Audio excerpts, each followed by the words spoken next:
വിഘടനവാദ പരാമർശവുമായി തമിഴ്നാട് മുഖ്യമന്ത്രി എം.കെ. സ്റ്റാലിൻ ദേശീയ വിദ്യാഭ്യാസ നയത്തെ അംഗീകരിക്കില്ലെന്ന് വീണ്ടും വെല്ലുവിളി. ഭാഷായുദ്ധത്തിന് തമിഴ്നാട് തയ്യാറാണെന്നും സ്റ്റാലിൻ. അതേസമയം DMK സർക്കാരിന്റെ നിലപാട് ഇരട്ടത്താപ്പും കാപട്യവുമെന്ന് BJP പ്രതികരിച്ചു. கொள்கை என்பது சமூக நீதிக்கு வேட்டு வைக்கிற கொள்கை, தமிழுக்கு வேட்டு வைக்கிற கொள்கை, தமிழர்களுக்கு, தமிழ்நாட்டுக்கு, தமிழ் மக்களுக்கெல்லாம் வேட்டு வைக்கிற கொள்கை. நம்ம குழந்தைகளின் எதிர்காலத்துக்கு இது ஆபத்து. இந்த திட்டத்துல கையெழுத்து போட்டாதான் 2000 கோடி ரூபாய் கிடைக்கும். 10,000 கோடி ரூபாய் பணம் கிடைக்கும் சொன்னாலும் நாங்கள் கையெழுத்து போட மாட்டோம். 2000 கோடி ரூபாய்க்காக பணத்துக்காக இன்னைக்கு நாங்கள் கையெழுத்து போட்டா என்ன ஆகும்? கொஞ்சம் சிந்திச்சு பாருங்க. 2000 ஆண்டுக்கு பின்னோக்கி நம்ம தமிழ் சமுதாயம் போயிடும். அந்த பாவத்தை இந்த முத்துவேல் கருணாநிதி ஸ்டாலின் ஒருபோதும் செய்ய மாட்டான். ആദ്യം നമുക്ക് അരുൺ ആലത്തൂരിലേക്ക് പോകാം എന്ന് തോന്നുന്നു. അരുൺ, എന്താണ് സ്റ്റാലിൻ പറയുന്നത്?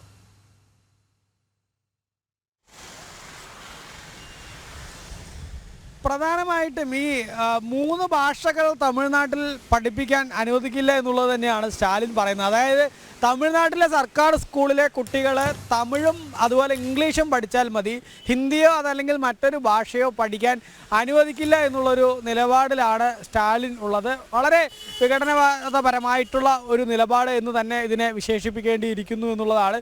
പ്രത്യേകിച്ച് തമിഴ്നാട്ടിലെ ഈ CBSE സ്കൂളോ അല്ലെങ്കിൽ ഈ DMK നേതാക്കൾ നടത്തുന്ന മെട്രിക്കുലേഷൻ സ്കൂളുകളൊക്കെ ഉണ്ട്. അവിടെയൊക്കെ ഈ 3 ഭാഷകൾ പഠിപ്പിക്കുന്നുണ്ട്. പ്രധാനമായിട്ടും ഇത്തരം സ്കൂളുകളിലൊക്കെ സമ്പന്നരായ ആളുകളുടെ തമിഴ്നാട്ടിലെ ഈ DMKയിലെ തന്നെ നേതാക്കളുടെയൊക്കെ മക്കൾ പഠിക്കുന്നതൊക്കെ ഇത്തരം സ്കൂളുകളിലാണ്. അവിടെയൊക്കെ ധാരാളം ഭാഷകൾ പഠിപ്പിക്കുന്നതിൽ യാതൊരു പ്രശ്നവും അവർക്കില്ല.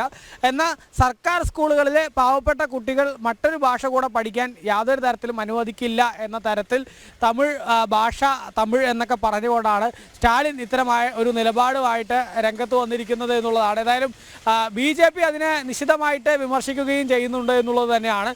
തമിഴ്നാട്ടിലെ കുട്ടികൾക്ക് കൂടുതലായിട്ടൊരു ഭാഷ പഠിച്ചു എന്നതുകൊണ്ട് അവർക്ക് തമിഴ് സ്വത്വമോ അല്ലെങ്കിൽ അതിൻ്റെ പண்பாടോ ഒന്നും ഒരിക്കലും അവരിൽ നിന്ന് പോവില്ല. അത് അടിച്ചേൽപ്പിക്കുന്നതോ മറ്റോ അല്ല. ഒരു ഭാഷ അറിഞ്ഞ് നമുക്കറിയാം, സ്വാഭാവികമായിട്ടും കൂടുതൽ ഭാഷകൾ അറിയുന്നത് വിദ്യാർത്ഥികളെ സംബന്ധിച്ചിടത്തോളം അവർക്ക് ഭാവിയിൽ അത് വലിയ ഗുണം ചെയ്യും എന്നുള്ളതിൽ യാതൊരു തർക്കവുമില്ലാത്ത കാര്യമാണ്. മാത്രമല്ല, രാജ്യത്തെ മിക്കയിടങ്ങളിലും പ്രധാന ഭാഷ എന്നുള്ളത് ഹിന്ദിയാണ്. അതുകൊണ്ട് തന്നെ അവിടെയൊക്കെ നാളെ ഈ കുട്ടികളൊക്കെ സഞ്ചരിക്കുമ്പോൾ അവർക്ക് ഈ ഹിന്ദി അറിയുന്നു എന്നുള്ളത് കൊണ്ട് അത് ഗുണം ചെയ്യും എന്നതിലുപരി യാതൊരു ദോഷവും ചെയ്യില്ല എന്നിരിക്കുകയാണ്. ഹിന്ദി മാത്രമല്ല, മൂന്നാമതൊരു ഭാഷയായിട്ട്, അതായത് 3 ഭാഷകൾ പഠിക്കണമെന്നുള്ള മൂന്നാമതൊരു ഭാഷയായിട്ട് മൂന്നാമതൊരു ഭാഷ വേണ്ട, തങ്ങൾക്ക് ഹിന്ദിയും ഇംഗ്ലീഷും അതുപോലെ തന്നെ തമിഴും മാത്രം മതി എന്നുള്ളൊരു നിലപാടിലാണ് ഈ സ്റ്റാലിൻ ഉള്ളത് എന്നുള്ളത് തന്നെയാണ്. ഈ ഹിന്ദിയെ എന്തുകൊണ്ടാണ് ഇത്രയധികം ഇവർ വെറുക്കുന്നത് എന്നുള്ളത് വലിയ ചോദ്യചിഹ്നമാണ്. അതായത് പാശ്ചാത്യർ കൊണ്ടുവന്ന ഇംഗ്ലീഷിനോട് വിയോജിപ്പില്ല, എന്നാൽ ഹിന്ദി എന്ന ഭാഷയോട് വലിയൊരു വിയോജിപ്പ് ഇവർ വെച്ച് പുലർത്തുകയും ചെയ്യുന്നു എന്നുള്ളത് തന്നെയാണ് കാണാൻ സാധിക്കുന്നത്. ഇന്നോ ഇന്നലെ തുടങ്ങിയതല്ല. തമിഴ്നാട്ടിൽ ഈ ദ്രാവിഡ കക്ഷികൾ കാലാകാലങ്ങളായിട്ട് കൊണ്ടു നടക്കുന്ന ഒരു രീതിയാണിത്. അത് പണ്ട് കോൺഗ്രസിൻ്റെ ഭരണകാലത്താണെങ്കിലും ഒക്കെ നമ്മൾ കണ്ടിട്ടുള്ളത് സമാന രീതിയിൽ തന്നെയാണ്.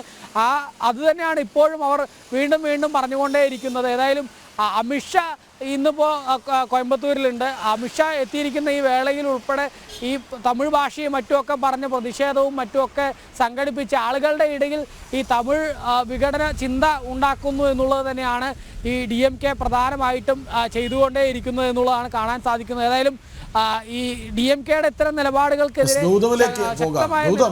ഈ അരുൺ ആലത്തൂർ പറഞ്ഞു നിർത്തുന്നത്, അതായത് അമിത്ഷാ തമിഴ്നാട്ടിലുണ്ട്, ആ സമയത്ത് തമിഴ് വികാരം ഇളക്കി വിടുക, ഈ തമിഴ്നാട് എന്താ വേറെ രാജ്യമോ?